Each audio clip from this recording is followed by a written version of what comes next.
Wanna?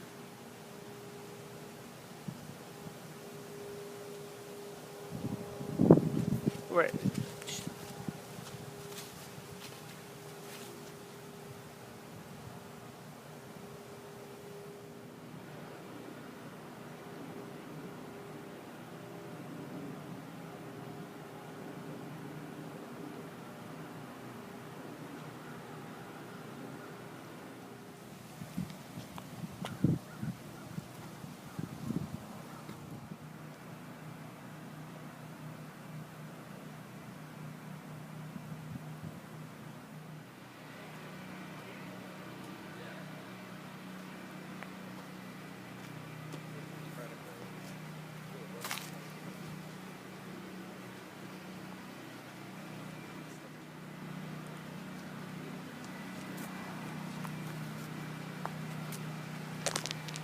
Should we get in the hole?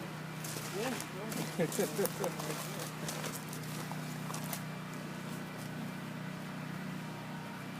Go. Okay.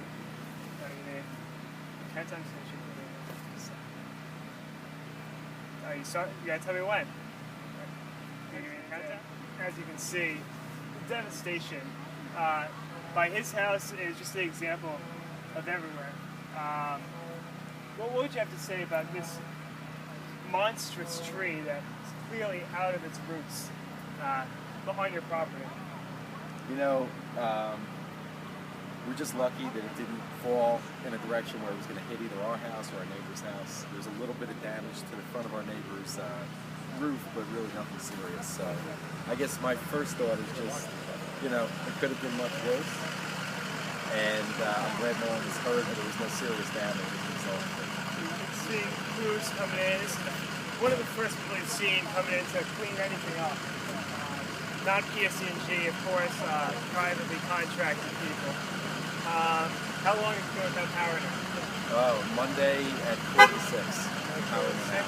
All the food gone. Yeah. Boring, Yeah, it's been tough. We're doing a little generator running, right. So, but now the problem with that is getting gas station. Right, have you been able to find any place where you're waiting for more than an hour? I got lucky this morning, but I don't know if I have that lucky now. I waited about 20 minutes. What sort of news have you been getting from PSC&G or the police? Have you gotten any updates? I haven't heard anything because I'm really cut off. No internet, no cell service. I'll be right with you. So it's been, not a lot of words. I think I've heard Monday for the power. Monday? That seems to be the general consensus. Monday or Tuesday. That would be a week without power, something that no one in this area has experienced before. Right. Thank you for your time. You got it. So I'm sitting here with Police Chief Mark Dewar and former Mayor Mel Levine. What would you guys have to say about this situation? Starting with Chief Dewar, sorry. How are things doing power-wise? I mean, obviously no one in the town has power. What have the police done to help ameliorate the situation? Well, unfortunately, there's not really much we can do until we get power restored. We're trying to help the people the best we can. If there's emergencies, we respond. We're concerned with the heat at this point because it's going to be cold tonight, but fortunately, thus far, no one's hurt, no one's sick, everyone's been safe, right? That's right, but this is an event that we have never experienced, and it's going to make history. And a lot of people are pulling together. We've never been without utilities for as long as we're going to be, and I just wish more people listened about a week ago when we were warned. But I don't think any of us really realized the devastation that could be caused by not being able to have the utilities in our home. But thank God we're safe in our community. We did have a lot of tree damage. But people are tolerant and they understand it isn't just us, it's throughout the state. And the big problem we're facing now is gas for cars. Because we get our shipments that are not getting to our gas stations. It's supposed to be electronically pumped up. And you really have a big problem getting gas to them. Yeah. So this is another big issue that we're going to be facing besides not having utilities. And public service is being very careful as to the information they filter down to us. It's very limited because they don't want to commit because there's so many problems along the way. It isn't just the tree that fell on this wire. It's the substations that went down, that they had to cut the current because if they didn't, it would take twice as long to repair the entire system. But it's something that we have to learn to tolerate because we don't have a choice. Now, telecommunications knocked out. How did the police be able to communicate with the residents? You're using our Nixel account, which is a text message service. We text message all the residents. We do have power at the police station. We do have radio communication. We do have phones. We do generators. We are able to communicate a little bit. No one has internet, so we first time one system's not functioning with the phone lines down. We do the best we can to our Nixel account. And road closures, how many? Do you estimate? We've opened a lot today. I think we only have 3 or 4 main roadways now that are closed. Everyone else we've opened. Yesterday was Yesterday we had about 2 dozen. 2 dozen. And the important thing to know, Chief, is that we should tell them that we've taken a lot of medication from people that need to have it refrigerated that we keep in the police station for them. So you don't really know how many people are on this type of medication until something like this happens. And a lot of medication does need to be refrigerated, and the chief has opened up the police department for that. Thank you very much. Thank you. Best wishes. Thank you. Best of luck to you. All right. Great. So we're looking here now at just some of the terrible things that have happened as a result of the hurricane. Of course, high hurricane level winds brought down trees and massive trees, which have helped knock out power for all the people on the list. So I'm standing now by Mountain Avenue, which is our town, North Caldwell. Its main thoroughfare and road leading across town to the highway, basically. And as you can see, this is just one of the road closures that Police Chief Mark Dewar had been talking about. There's 2 massive, well, more than 2, but 2 in the frame, massive giant trees that you have seen have fallen down here. These are 20, 25-foot trees that have knocked out power lines. They're on people's houses. They are just major detriments to the way people live. These people cannot get out of their driveways. They cannot get out of their houses.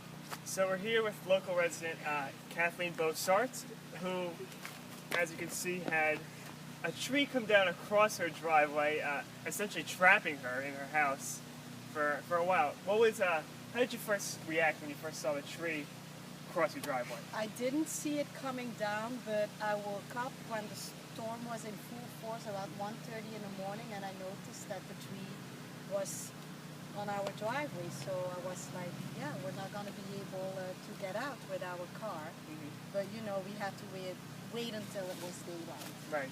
And did you, who came to slice in half? Obviously it's cut open now. The tree is actually on our neighbor's property. Mm-hmm. So in the morning, after the storm, I knocked on his door and I said, you know, we're having a little problem because the tree is on our driveway. Right. And he had a friend come like a few hours later with a chainsaw, and he cut the tree basically in half so we could get out. So that was really nice. And now we have to wait until the tree company comes to remove it. Right, and that's not cheap either. That's that's not free at all. So that's a burden on you for sure. And also, how about no power since Monday, right? No Monday power, night? no power since Monday, correct. So how are you getting food and whatnot? I think do you have an electric stove? We have an electric stove, so we cook. cannot cook, we cannot boil water, so we basically go out and get some food and we eat it, or we go out to the restaurant. Mm-hmm. Very, very tough. One last question I had for you is, have you been getting a lot of updates on the situation? And most people complain, the biggest complaint so far that I've seen is people don't know when there's going to be power, what the situation is. It's kind of frustrating. Do you agree? Yes, it is frustrating. No updates when we're going to get power. Some updates from PSCNG on my cell phone, but sometimes you get, I mean, for a while I didn't get any connection on my cell phone. Now I do. You know, I think the wireless network came back up, or part of it, so, but we still don't know. Tomorrow, the next day, I don't know.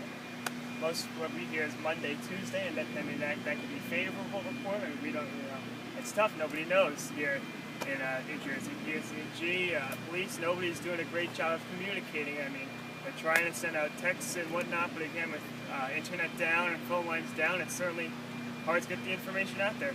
Thank you very much. You're welcome. So I'm sitting here with Rob Patterson, director of the Caldwell Community Center. And Rob, what are you doing to help the community in this stressful time? Well, right now what we've done is close the community center to basically exercise and what our normal activities are. And we decided to open it as a warming center where we're taking advantage of, we are only on generator power, so we have limited access. But we are letting people charge cell phones, essentials, providing food, some warmth, and some. Basically right now it looks like we're providing, our camp staff is taking care of some very energetic children who need to get out of the house. All right, and how many people have taken advantage of this situation? Or taken advantage Well, of we this, charged over 300 cell phones yesterday alone. As you can tell by the noise, that we had to shut the door so we could even talk. We probably have 100 people in the building now. So obviously whatever we're doing is well worth it and well needed, and we're going to continue to do it until we're back up and running. So we've decided, the mayor and Paul Corelli, the borough administrator, have decided to keep this a warming center from 8 to 8 until we get power back. And have you gotten the word out to let everyone know that you're providing No, services? I don't want anybody more. No more people. No more people? No, we tried to get the word out, but like I said, everybody's suffering that they can't even get through on their cell phone. Right. So every day we've got more and more because word of mouth has come up, and you know, now we've already serviced probably more people today than we did yesterday and the day before combined. So, like I said, I think by tomorrow it's going to get chaotic at best. Do you have any power expectations? Like Taking a when you picture or think? something? No. Right now we don't know when power is going to be restored. We're playing it by ear just like everybody else. All right, thank you very much. All right. 3, 2. I'm here with Maria Burak, Director of Human Services at the Community Center. And so Maria, we heard from Rob what the center's been doing to help people, but specifically you help with the seniors. So how have you been able to help the seniors out? We've been able to help seniors with the warming center. They're able to come between 8 and 8 every day so far through the storm, and probably through Monday, to get warm and to be comfortable, have coffee, relax, charge their cell phone if they need it. Other than that, we're not having lunch. We're not having the senior bus go out. It's too dangerous for us to go out with our bus. And when do you expect your normal services to be resumed? As soon as the lights come on. So they're telling us 8 to 10 days. Okay. And also with big concerns to seniors is, of course, medicine. And can seniors store their medicine in the fridge or freezer? Yeah, we haven't, we don't let them do that because we don't want to be liable for it. However, I have been giving people ice and ice packs that they could put in their little coolers so they could use that if they want. But we don't want to be responsible for taking people's medicines. Great. Thank you very much. Oh, you're welcome. Good luck.